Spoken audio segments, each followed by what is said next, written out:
11장 히브리서 11장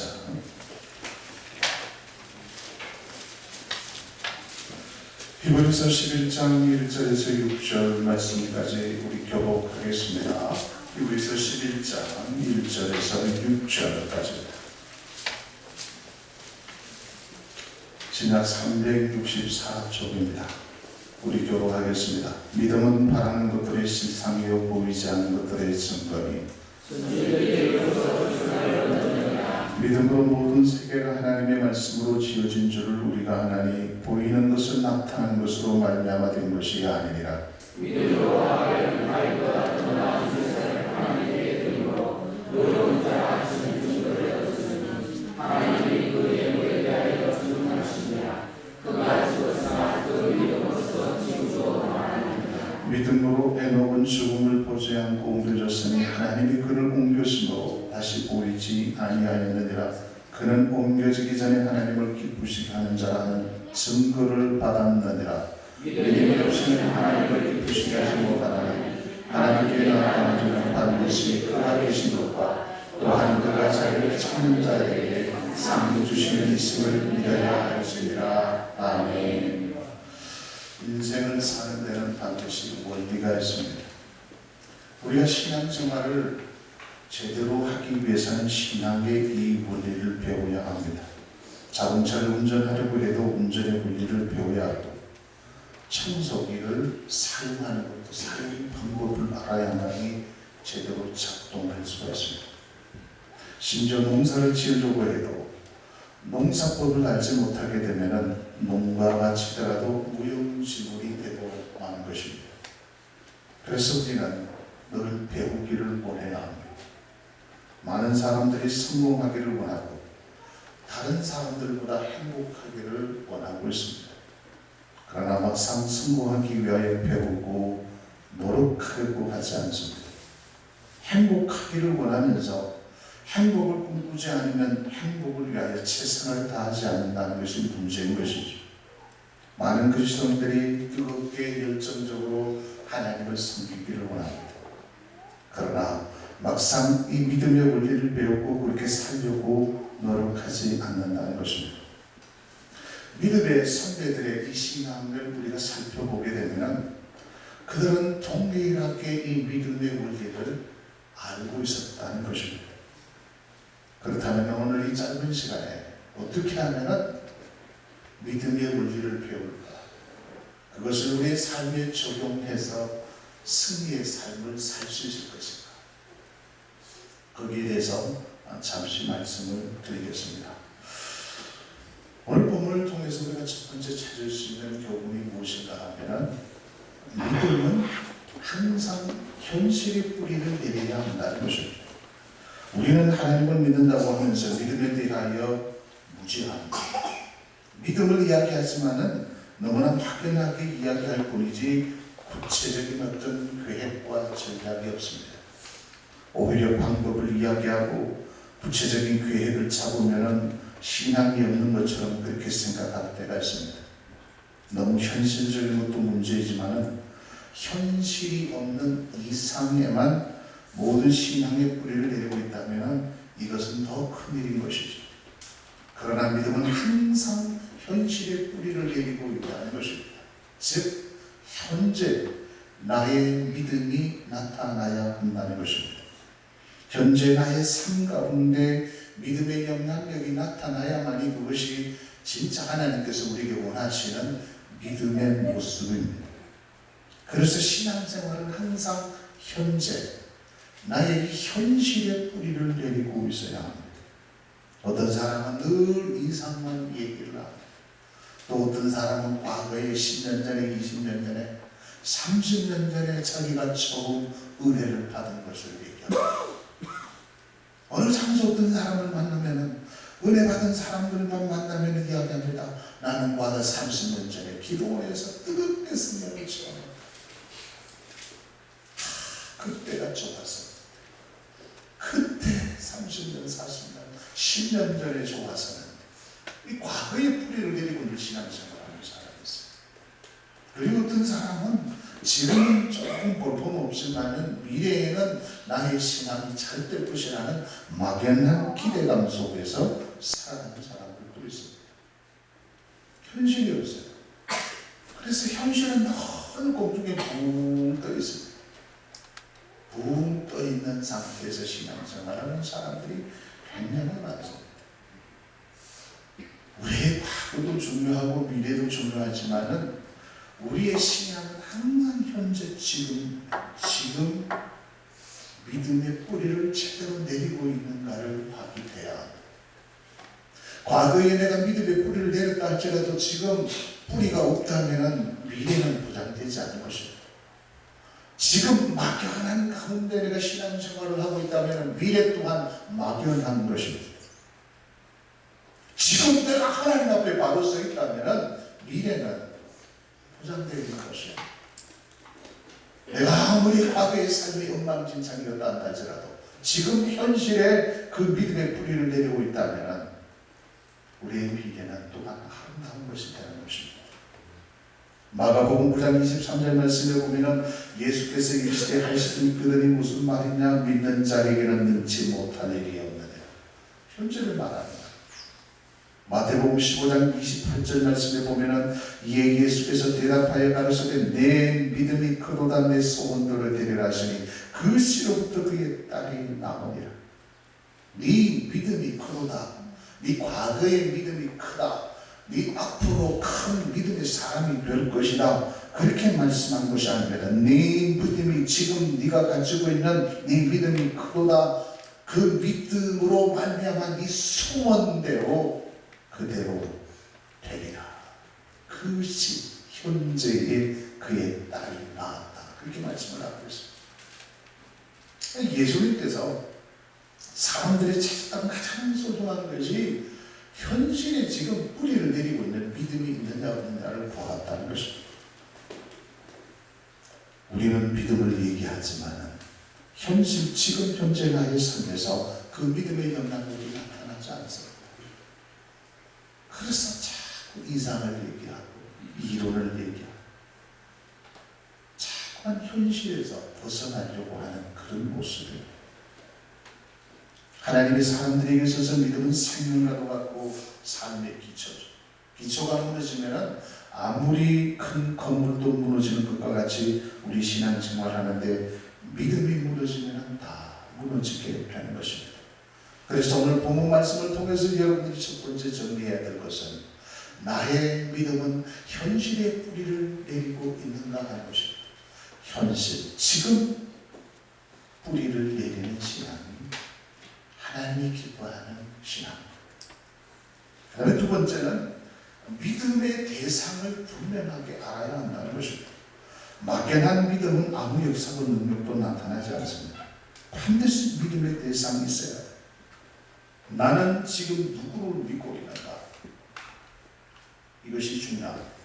오늘 본문 히브리서 11장 1절 2절 말씀에 보면은 믿음은 바라는 것들의 실상이요 보이지 않는 것들의 증거니 선진들이로서 증거를 얻었느니라. 그렇게 말씀을 하고 있습니다.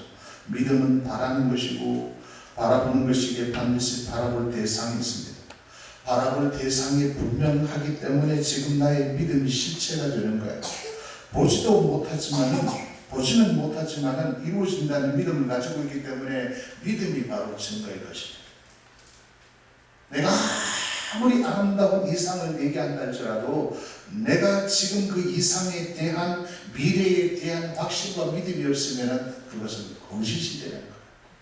그러나 내 눈에는 아무것도 보이지 않고 내 손에는 아무것도 잡히지 않는다 할지라도 내 마음속에 그런 확신과 믿음이 있으면 그것은 실제가 되는 거예요. 이루어지지 않았지만 믿음이 그것을 증거해 준다고 말씀하고 있는 것입니다. 우리가 예수 믿으면 하나님의 자녀가 되고 예수 믿으면 천국이 내 마음에 와 있다라고 그렇게 얘기를 합니다. 그래서 천국이 어디 있지 하면 내 마음속에 계시고 예수님이 어디 계시지? 예수님이 내 마음속에 와 있다라고 그렇게 고백을 합니다. 진짜 예수님이 내 마음속에 와 있을까요? 진짜 천국이 내 마음속에 와 있을까요? 그거는 믿음을 얘기하는 것입니다. 아직도 천국은 가보지 못했지만 언젠가는 예수 그리스도가 다시 오시는 그날, 내 생명이 다하는 그 순간 하나님께서 나를 부르시는 그날에 나는 저 영원한 본향 하나님이 계시는 그 천국에 들어갈 것이라는 확신과 믿음이 내 속에 있기에, 그 믿음을 통해서 믿음이 내 마음속에 있기에 천국이 내 마음속에 있다라고 고백을 하는 것입니다.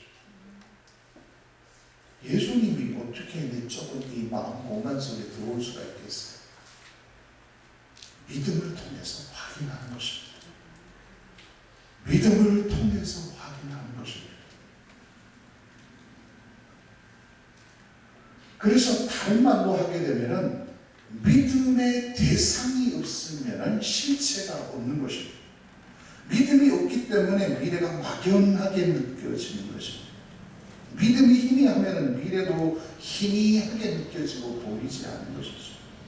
그러나 믿음이 확실하면은 미래도 선명한 것입니다. 비전의 사람들은 지금 아무것도 손에 보이지 않지만 마치 그것이 내 눈앞에 있는 것처럼, 내 손에 잡힌 것처럼 말을 하고 행동을 하게 된다는 것입니다. 그리고 반드시 미래의 새로운 창조의 역사를 만들어낸다는 것입니다. 그것이 바로 역사입니다. 구체적인 대상이 없는 믿음은 막연한 믿음이죠. 구체적인 대상이 있으면 반드시 구체적인 내용이 있습니다. 그리고 반드시 그렇게 행동을 하게 되십니다. 어린아이가 용돈을 달라고 할 때 막연히 공중에 외치면서 용돈 주세요, 용돈 주세요 그렇게 하지 않습니다. 여러분이 지나가다가 여러분 필요한 거 주세요 호봉에다 외치고 그렇게 하면 미친 사람이라고 얘기해요. 어린아이는 나에게 용돈을 줄 대상 부모님을 알고 있습니다. 그래서 아버지에게 찾아가지고 손을 내미는 거예요. 아빠 용돈이 필요해요. 얼마 필요하냐? 10,000원이 필요해요. 5,000원이 필요해요. 이것 사야 돼요. 저것 사야 돼요. 요구를 하게 되는 것입니다. 이것이 일반적인 자유의 법칙이에요. 영적인 원리도 마찬가지입니다. 우리가 믿음을 가졌다는 것은 믿음의 대상이 있습니다. 그 대상이 누구인가를 알게 되면 그에게 찾아가서 구체적으로 고백을 하게 되어 있습니다. 우리 그리스도인들의 믿음의 대상은 누구입니까? 오늘 6절 말씀에 보니까 6절 말씀 다 같이 봉독할까요? 6절 말씀 다 같이 시작. 믿음이 없이는 하나님을 기쁘시게 하지 못하나니 하나님께 나아가는 자는 반드시 그가 계신 것과 또한 그가 자기를 찾는 자들에게 상 주시는 있음을 믿어야 할지니라. 이 말씀은 어려운 말씀이 아니에요. 성도는 반드시 하나님이 계신다는 것을 믿습니다. 할렐루야. 하나님 지금도 살아계셔서 역사하시는 분이심을 믿습니다. 이게 없으면 우리의 신앙 자체가 성립이 될 수가 없는 거예요. 하나님은 지금도 살아계시는구나, 나와 함께하고 계시는구나, 내가 존재하는 것보다 우리 하나님이 확실하게도 존재하고 계신다는 것을 믿어야 하는 것입니다. 이거 없으면 이 신앙 자체가 되질 않아요. 그 다음에는 진짜 내가 존재하는 것보다 하나님이 더 확실하게 존재한다는 사실을 믿고 있다면 우리는 그 하나님께 나아가면 하나님은 반드시 우리에게 복을 주신다는 사실을 믿어야 하는 거예요.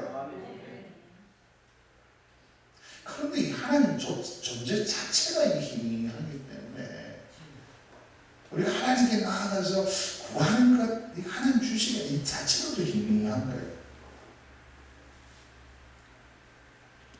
우리가 믿고 있는 그 하나님, 지금도 살아계셔서 역사하시는 그 하나님, 그 하나님은 시시한 하나님이 아니지 않습니까? 말씀을 통해서 이 땅을 창조하시고 지금도 전능하신 하나님이십니다. 지금도 불꽃 같은 눈으로 이 땅을 보고 계시는 하나님이십니다. 당신의 백성들을 사랑하시고 구하는 자들에게 가장 선한 것, 좋은 것으로 채워주시기를 원하시는 하나님이십니다. 우리가 어그러진 길로 갈 때 하나님께서는 탕자를 기다리는 그 아버지 마음으로 우리를 보고 계십니다. 로마서 4장 17절 18절 말씀에 보면요, 아브라함이 나이가 100세가 되고 사라의 나이가 90세가 되었어요. 도저히 아이를 가질 수 없는 나이들이 아닙니까? 아이를 바랄 수 없는 상황이었어요. 사람은 이미 경소가 끊어졌습니다. 소망이 없는 것이죠. 그렇지만은 그 로마서에 보면은 바랄 수 없는 상황이었지만은 그들은 바랐다는 것입니다. 전능하신 하나님을 믿었다는 것이죠. 믿음의 대상인 하나님을 바라보았다는 것입니다. 아브라함은 죽음 같은 그런 상황이지만은 믿음이 조금도 약해지지 않았고 의심하지 않았습니다. 반드시 하나님께서 내게 말씀하셨고 그 말씀대로 이루어진다는 확신과 믿음을 가지고 있었기 때문에 아브라함은 아들이 생기지 않았음에도 불구하고 하나님께 영광을 올려드렸더라고 그렇게 기록을 하고 있어요. 왜냐하면 아브라함은 전능하신 하나님을 믿었기 때문에 그렇습니다. 그래서 우리는 그 아브라함을 향하여 믿음의 원조, 믿음의 조상이라고 말을 하지 않습니까? 우리가 왜 믿음이 흔들리는지 아십니까? 믿음의 대상인 하나님을 온전히 바라보지 못하기 때문에 흔들리는 거예요. 현실이 내가 원하는 대로 되지 않거든. 내가 원하는 대로 되지 않았다는 것은 내가 하나님을 온전히 신뢰하지 않았다는 것과 같아요. 그래서 나에게 문제가 있음에도 불구하고 우리는 하나님을 원망하게 됩니다. 하나님은 살아계신다면 왜 이런 상황이 올까요? 하나님, 나는 최소한 하나님 앞에 내가 할 것은 하지 않았습니까?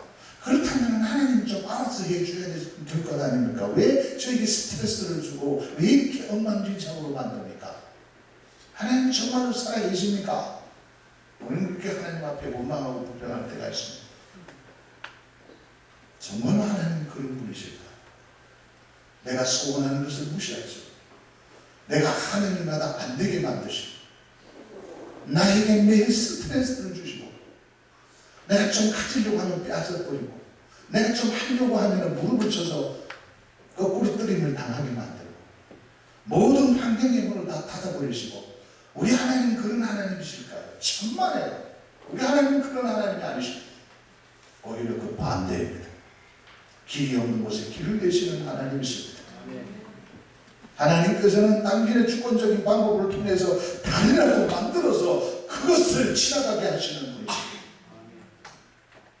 환란이 찾아올 때 우리 하나님께서는 그 환란을 비켜가게 하시는 분이십니다.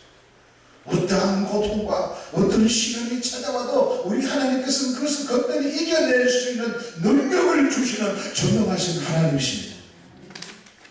그럼에도 불구하고 우리는 하나님을 아마 원망한다는 것이죠. 그래서 하나님 자체의 문제가 있는 것이 아니라 상황의 문제가 아니라 내가 바라는 대상 하나님을 온전히 바라보지 못했다는 것입니다. 온전히 신뢰하지 못했다는 것이죠. 우리 인생의 크기는 우리가 누구인가에 의해서 결정되는 것이 아닙니다. 우리와 함께하고 계시는 누구인가에 의해서 결정됩니다. 그래서 사람들은 잘 착각을 합니다. 내가 공부를 많이 했기 때문에 사람들이 나를 인정해 주는 것으로 착각합니다. 내가 그래도 돈이 많이 있으니까 사람들이 나를 인정해 주지. 돈이 없으면 나를 멀리할까? 내가 그래도 이렇게 높은 자리에 있으니까 사람들이 나를 인정해 주는 것이지. 이게 세상의 논리예요. 가졌으니까, 배웠으니까, 잘났으니까 나를 인정해 주는 것처럼 그랬습니다. 그래서 사람들은 자꾸 가지려고 하죠. 배우려고 하고 자꾸 높이 올려가려고 하고 왜? 그것을 가치를 주기 때문에 그렇습니다. 그러나 원래 신앙이 우리 속에 들어가게 되면 믿음이 우리 속에 들어가게 되면 그런 것이 나를 나되게 하는 것이 아니구나라는 것을 알게 됩니다. 이 가치 변화가 일어나죠. 그러면은 하나님이 나와 함께 하심으로 말미암아 내가 가치가 있는 존재구나라는 것을 깨닫게 됩니다. 할렐루야. 이 변화가 일어나요. 그래서 진리가 우리를 자유케 한다는 말이 그 말이에요. 돈은 우리에게 자유케 합니다. 어떤 지식이 우리에게 자유를 주는 게 아니에요. 내가 어떤 세상의 권력을 잡았을 때 나에게 마음을 표현할 수 없는 자유가 없는 것입니다. 내가 가지지 못했더라도, 배우지 못했더라도, 세상 사람들이 나 알아주지 않는다 할지라도 진리 대신 예수 그리스도가 내 마음속에 계신다면, 내가 지금 전능하신 그 하나님을 제대로 신뢰하고 있다면 나에게는 자유가 있는 것입니다. 그게 자유입니다. 그래서 우리는 하나님을 아는 지식이 날마다 자라가야 되는 것입니다. 하나님을 아는 지식이 우리의 꿈을 결정합니다. 하나님을 알아갈 때 그 하나님을 아는 지식이 우리의 생각을 변화시키는 것입니다. 하나님을 알아갈 때 우리의 믿음이 자라나게 되고, 그 믿음이 자라남으로 말미암아 우리의 말이 달라지기 시작하고 우리의 행동이 달라지기 시작하는 것입니다. 이스라엘 백성들이 광야에서 끝으로 하나님의 임재와 기적을 체험했을 불구하고 왜 그들이 가나안에 들어가자마자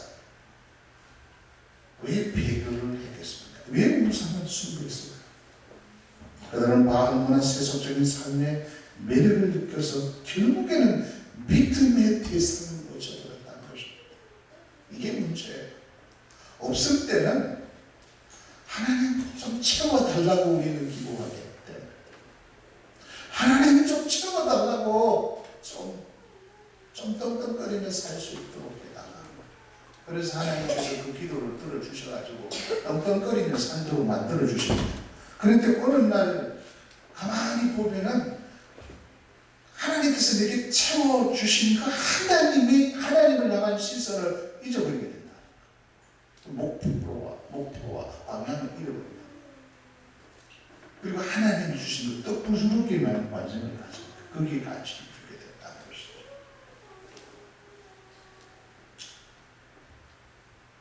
하나님 너무 약합니다. 건강을 주세요. 하나님께서 건강을 주셔요. 그러면 그 건강한 몸을 통해서 더 하나님께 충성하고 봉사해야 되는데, 그 건강한 몸을 통해서 죄를 지기 시작해요. 하나님께서 이스라엘 백성들을 광야 40년 동안 계속 훈련한 것이 뭐예요? 전능하신 하나님만 바라봐, 하나님의 말씀만 주의해. 그걸 40년 동안 훈련시킨 거예요. 왜냐하면 이들이 이 훈련이 안 되면 가나안 땅에 들어가면 반드시 배교하기 때문에, 시선을 잃어버리기 때문에 그렇습니다. 오늘날 우리도 마찬가지로 우리의 대상은 우리가 늘 바라보고 소망해야 할 대상은 하나님 한 분밖에는 없습니다. 여러분의 그 영적인 시선을 잃어버리지 않기를 바랍니다. 많은 그리스도인들이 시선을 놓쳐버린다는 것이죠. 한국 교회가 문제가 바로 그게 아닙니까? 우리의 문제가 바로 그가 아니야. 하나님만 바라봐야 되는데 하나님을 바라보지 않는다는 것이죠.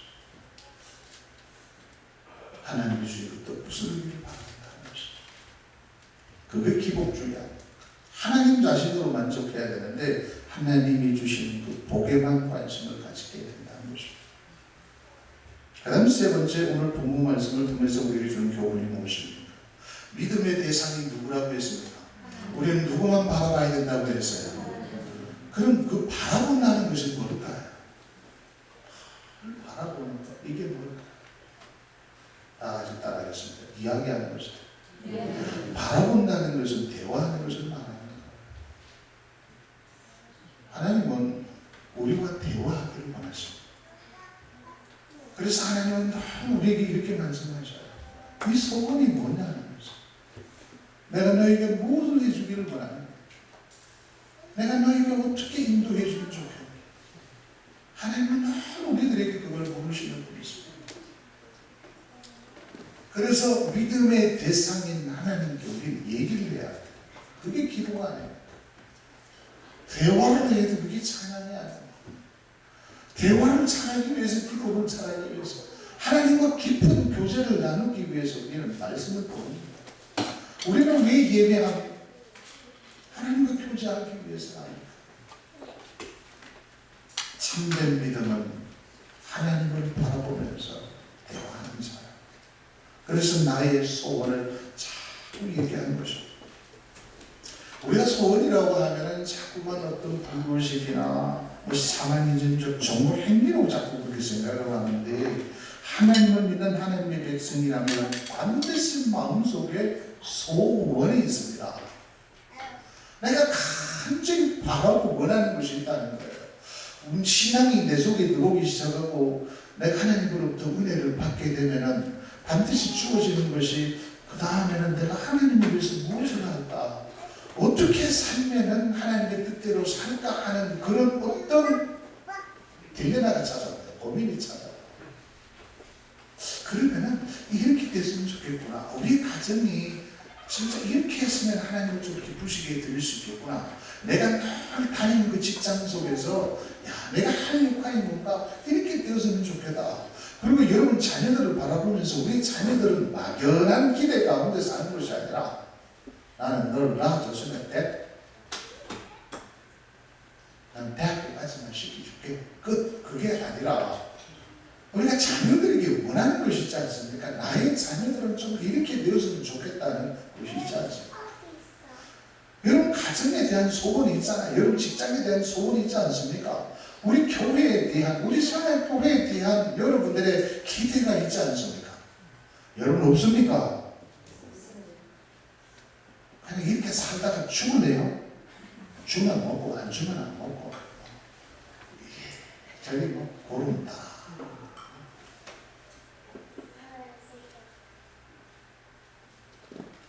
참 안타까운 것은 많은 그리스도인들이 마음에 소원이 없습니다. 그래서 기도를 하라고 하면 기도할 제목이 없어요. 건강하게 해주시고 자녀들 잘 편안하게 살게 해주시고 없어요.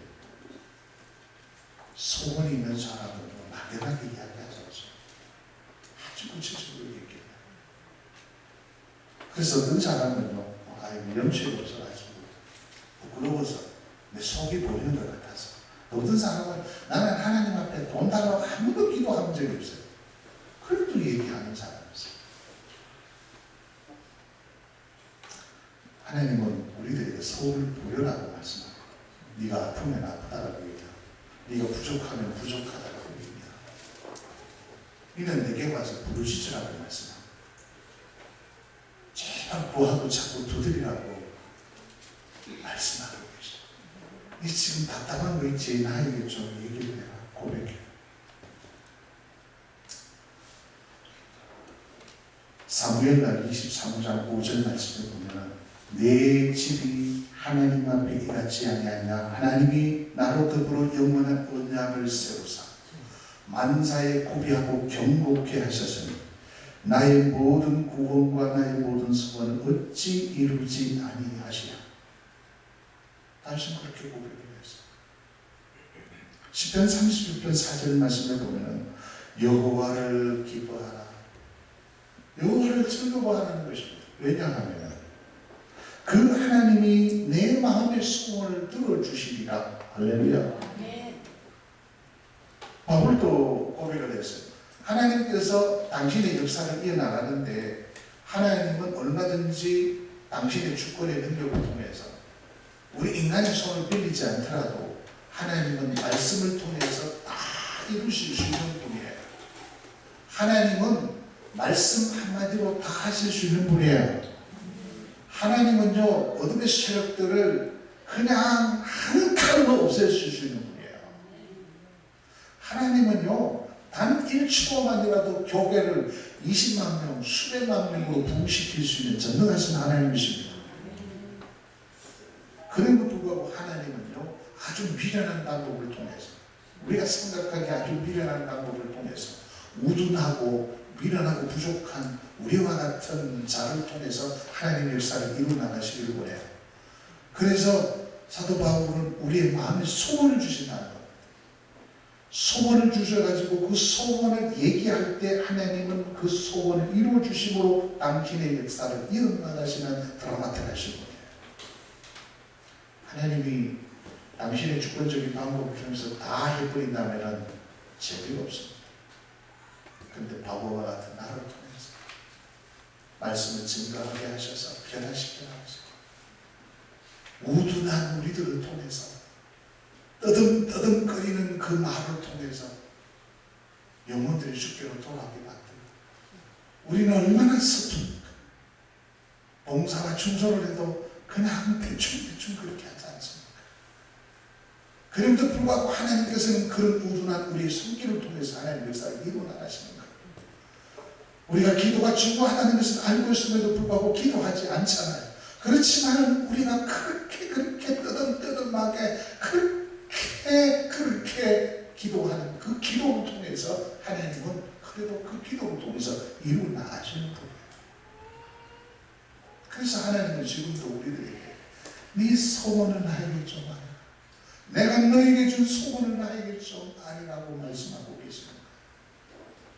그래서 막연한 기대감 속에서 하는 것이 아니라 처음 여러분의 가정을 위해서 소원을 하나님께 이야기하시기를 주님의 축복합니다.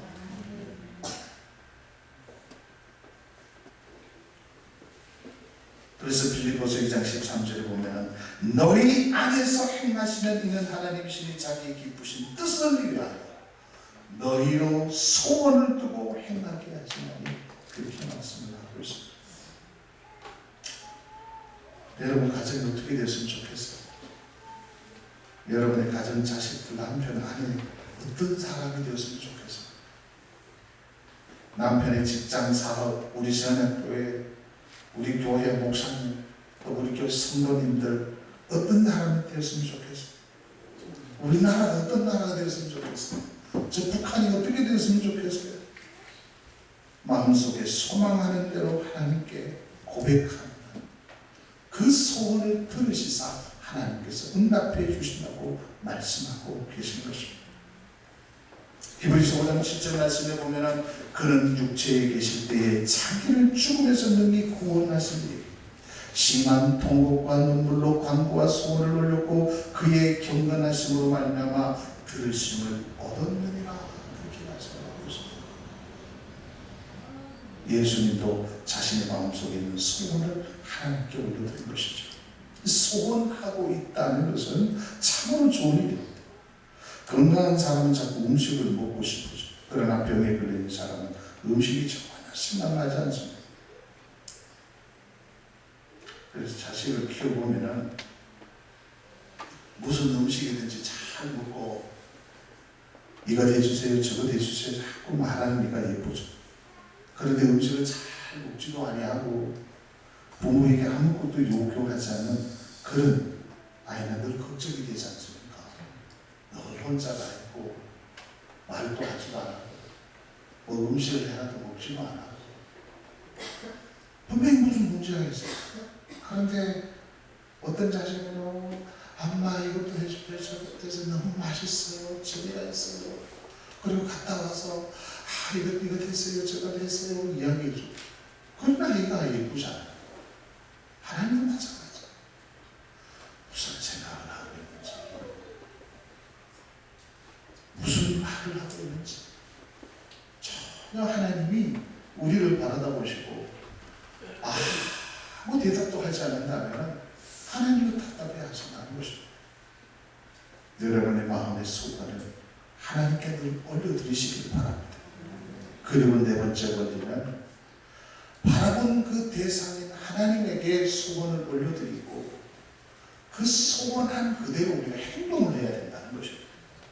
그래서 믿음은 가장 중요한 것이 행동이에요. 내가 아무리 내가 기도를 했다 할지라도 내가 그렇게 행동하지 않는다면 아무 소용이 없는 거예요. 그래서 믿음은 행동하는 것입니다. 오늘 읽지는 않았지만 히브리서 11장 8절 말씀을 한번 보십시오. 11장 8절 말씀 다 같이 공부하겠습니다. 11장 8절 말씀 다 같이 시작. 믿음으로 아브라함은 부르심을 받았을 때에 순종하여 장래의 교훈으로 받을 땅에 나아갔어요. 갈 바를 알지 못하고 나아갔으며. 여기 보면은 믿음으로 아브라함은 부르심을 받았을 때 순종했다는 것입니다. 갈 바를 알지 못했지만은 장래 유업으로 받은 땅에 나갈 때 갈 바를 알지 못하고 그대로 나아갔다는 것입니다. 믿음으로 행동을 했다는 것입니다. 그래서 믿음의 사람들은 그 당시에는 행동을 할 때 모두 다 옆에서 보면 야, 저 무모한 것이 아닐까? 어떻게 저렇게 행동을 하지? 왜 저런 결단을 하고 있지? 믿음이 있기 때문에 가능합니다. 손에 잡히는 않지만 내가 믿고 있는 그 대상이 하나님이 바로 전능하신 하나님이십니다. 그 하나님이 나와 함께하고 계십니다. 나의 이 소원을 하나님께서 반드시 들어 응답해 주신다는 확신이 있게 되면 갈 바를 알지 못해도 행동으로 옮기게 되어 있다는 사실입니다. 사랑하는 성도 여러분, 추석 명절을 맞아 온 가족들이 모여서 다시 한번 이 믿음의 법칙을 다시 한번 정리하시기를 원합니다. 여러분 삶 가운데 적용을 해서 내 생명 다하는 그 순간까지, 예수 그리스도가 다시 오시는 그 순간까지 이 믿음의 법칙대로 살고 하나님 앞에 섰을 때 믿음대로 살았나라고 고백하는 우리 모두가 되기를 예수 그리스도의 이름으로 축복합니다.